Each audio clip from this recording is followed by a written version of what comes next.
priorities. Now I'll tell you something. And the UN Secretary General in the Transforming Education Summit said this. Somebody mentioned our priorities. The biggest priorities are the Sustainable Development Goals for Education, SDG 4 2030. There is absolutely no reason why we do not continue investing in education for us to address the SDG 4 and all of the SDGs. Education investment is the most important investment we can do for our country and for the world. Now, let me give you an example. Isabella Makituma, the way they don't get chopped in herself, or the woman, the way poor. Instead, they go take all their last money, they take her and they send the people to school. We don't hear it there. Isabella people, they don't get chopped in their house. Then they instead take that money what they get for sending the people to university.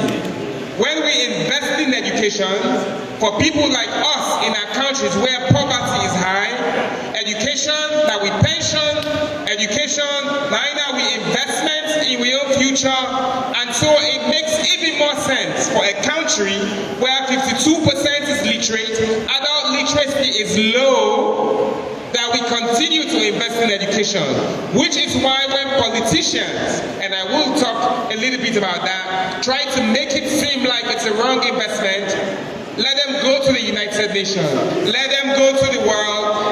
22%, if I had my chance, we'll spend more. Better entrepreneurs who create jobs for other people.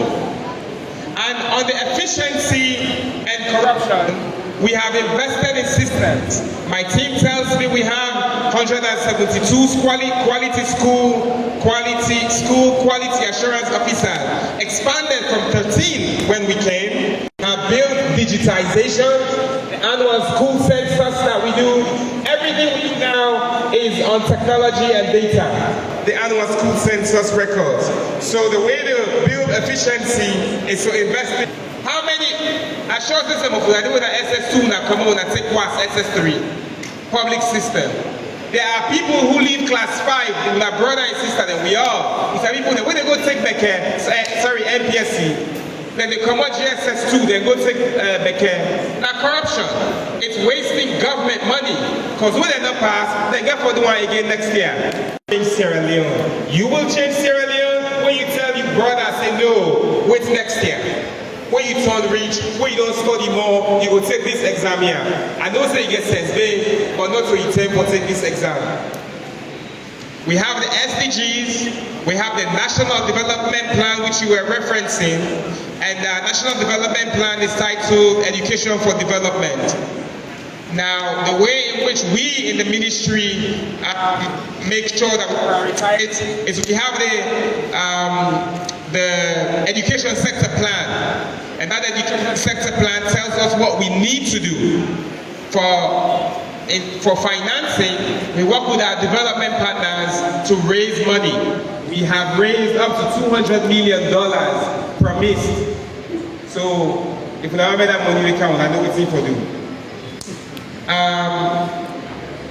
In terms of inclusion within the ministry, my ministers, my deputy ministers are female.